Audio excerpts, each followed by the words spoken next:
కాంగ్రెస్ అధ్యక్షుడు రాహుల్ గాంధీ తిరుపతి నుంచి తిరుమల వెళుతున్నారు.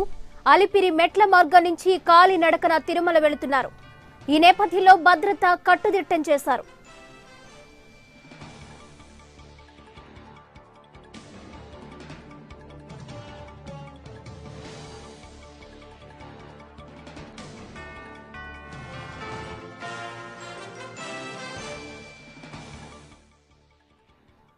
ఇదే అంశానికి సంబంధించి మరింత సమాచారం మా రీజనల్ కోఆర్డినేటర్ శ్రీనివాస్ లైవ్ లో అందిస్తారు. శ్రీనివాస్, స్వాతి, కాంగ్రెస్ పార్టీ జాతీయ అధ్యక్షుడు కొద్దిసేపటి క్రితమే రేణిగుంట విమానాశ్రయానికి చేరుకున్నారు. రేణిగుంట విమానాశ్రయం నుంచి ఆయన నేరుగా అలిపిరి మార్గానికి చేరుకున్నారు. అలిపిరి మార్గం నుంచి ఆయన నడక మార్గంలో కొద్దిసేపటి క్రితమే తిరుమలకు బయలుదేరి వెళ్లారు. ఆయనతో పాటు కాంగ్రెస్ నేతలు కూడా నడుచుకుంటూ అతనితో పాటు రాహుల్ గాంధీతో పాటు వెళ్లారు. రాహుల్ గాంధీతో పాటు కాంగ్రెస్ సీనియర్ నేతలు కూడా ఉన్నారు. కొద్దిసేపటి క్రితమైన అలిపిరి మార్గంలో ఇక్కడ శ్రీవారిని దర్శనార్థం ఆయన బయలుదేరి వెళ్లారు. దాదాపు 10 ఏళ్ల తర్వాత ఆయన రాహుల్ గాంధీ శ్రీవారి దర్శనార్థం ఇక్కడికి చేరుకోవడం జరిగింది. కాంగ్రెస్ పార్టీ శ్రేణులు కూడా పెద్ద ఎత్తున రాహుల్ గాంధీకి స్వాగతంలో అటు ఎయిర్పోర్ట్ లో వచ్చి ఇటు అలిపిరి మార్గంలో కూడా పెద్ద ఎత్తున స్వాగతం పలికాయి. అయితే కొద్దిసేపటి క్రితమే ఆయన కొద్దిమంది కాంగ్రెస్ నేతలతో కలిసి ఆయన నడక మార్గంలో తిరుమలకు బయలుదేరారు. ఆయన తిరుమలకు చేరుకున్నాక శ్రీవారిని దర్శించుకుంటారు. దాని తర్వాత ఆయన అక్కడ కొంచెం విశ్రాంతి తీసుకున్నాక సాయంత్రం తిరుపతి చేరుకుంటూ తిరుపతిలో నుంచి ఆయన జ్యోతిరావు పూలే సర్కిల్ దగ్గర నుంచి ర్యాలీగా బయలుదేరి ఏదైతే సభ జరుగుతుందో తారకరామ స్టేడియం సభకు చేరుకుంటారు. ఆ తారకరామ సభకు ఏర్పాటు కావాల్సిన ఏర్పాట్లు కూడా ఇప్పటికే కాంగ్రెస్ పార్టీ పెద్దలు మొత్తం అన్ని ఏర్పాట్లు చేశారు. ఇప్పటికే పోలీసులు కూడా పెద్ద ఎత్తున భద్రతా చర్యలు చేపట్టారు. కాలినడక మార్గంలో ఇప్పటికే పోలీసులు పెద్ద ఎత్తున ప్రతి చోట కూడా తనిఖీలు చేపట్టారు. ముమ్మరంగా అంటే అతను రాహుల్ గాంధీ జడ్ కేటగిరీ ఉన్నందున అతనికి పెద్ద ఎత్తున భద్రత కూడా కల్పించడం జరిగింది. అడిగడుగునా పోలీసులు జల్లెడ పడుతున్నారు. సాయంత్రం 5 గంటలకు జరిగే సభలో రాహుల్ గాంధీ సభను ఉద్దేశించి ప్రసంగించినారు. ఏదైతే శ్రీనివాస్, ఈ సభలో ముఖ్యంగా రాహుల్ గాంధీ ఏ అంశాలపై ప్రస్తావించే అవకాశాలున్నాయి? ప్రధానంగా చూసుకుంటే తారకరామ స్టేడియంలో శ్రీవారి సాక్షిగా తిరుపతిలో ఈ రోజు రాహుల్ గాంధీ కేవలం ఏపీ ప్రజల ప్రత్యేక హోదా సెంటిమెంట్ పైన ప్రధానంగా మాట్లాడే అవకాశం ఉంది. ఏదైతే ప్రత్యేక హోదా పైన ఇప్పటికే ప్రధాని మోడీ తిరుపతి వేదిక గత ఎన్నికల టైంలో ఏదైతే హామీ ఇచ్చారో దాన్ని తుంగలో తొక్కారు. దాన్నే ఈ రోజు భవిష్యత్ రాబోయే ఎన్నికల్లో కాంగ్రెస్ పార్టీ కేంద్రంలో అధికారం వస్తే ఖచ్చితంగా తాము ప్రత్యేక హోదా ఇచ్చి తీరుస్తామనే ఒక భరోసా కూడా ప్రజల్లో కల్పించేందుకు కూడా సిద్ధంగా ఉన్నారు. ఇదే అంశాన్ని కూడా ఈ రోజు తారకరామ స్టేడియం సభలో కూడా ఆయన ప్రత్యేక హోదా పైన కూడా హామీ ఇచ్చే అవకాశం ఉంది. ప్రజలకు ఒక భరోసా కల్పించే అవకాశం ఉంది. స్వాతి, ఈ సభకు ప్రజల స్పందన ఏ విధంగా ఉండొచ్చు? రాహుల్ గాంధీ ఇచ్చే ఈ సమావేశంలో మాట్లాడే అంశాల గురించి అట్రాక్ట్ అయ్యే అవకాశాలు ఏమైనా ఉండొచ్చా శ్రీనివాస్?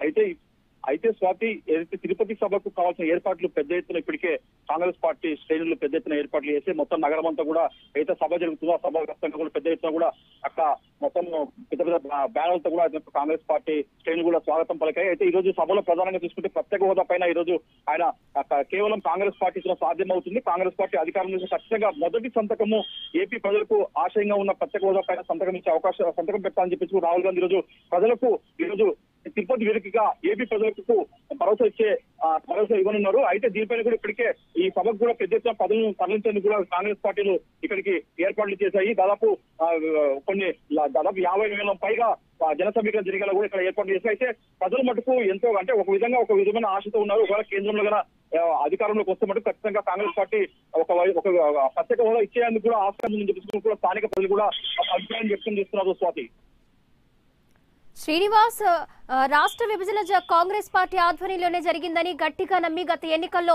కాంగ్రెస్ పార్టీని ప్రజలు పూర్తిగా విస్మరించారనే చెప్పొచ్చు. ఇప్పుడు ఆ ఆలోచన వాళ్ళ నుంచి పోతుందా ఈ కాంగ్రెస్ సభతో? అయితే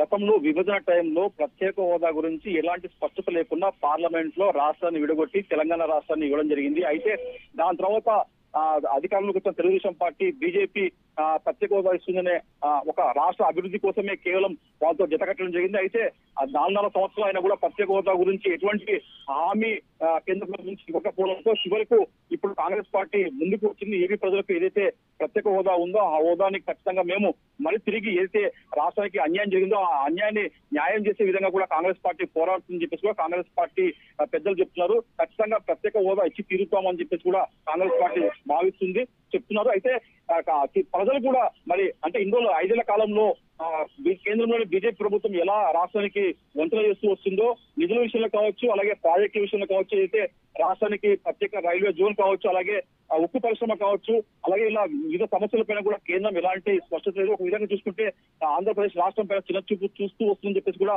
ఇక్కడ ప్రజలకు కావచ్చు, అలాగే ఇతర నేతలు కూడా బలంగా ఒక బీజేపీ పైన విమర్శలు వ్యక్తమవుతున్నాయి. ఈ నేపథ్యంలోనే కాంగ్రెస్ పార్టీ ఇక్కడ తిరుపతి వేదికగా ఈరోజు ఖచ్చితంగా ప్రత్యేక హోదా భరోసా యాత్ర పేరుతో ఇప్పటికీ యాత్ర చేపట్టింది. ఇప్పటికే అనంతపురం నుంచి ప్రారంభమైన యాత్ర అనంతపూర్, కడప మీదుగా ఇప్పటికీ తిరుపతి చేరుకుంది.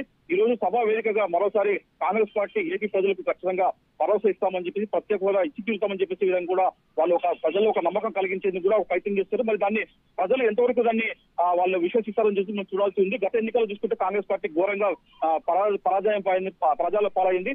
అయితే ఈ ఎన్నికల్లో ఖచ్చితంగా ఈ పిలుపుతోన్న కూడా కాంగ్రెస్ పార్టీని ఎంతవరకు ప్రజలు ఆదరిస్తారో మనం వేచి చూడాల్సింది. Swathi. Right, thank you Srinivas.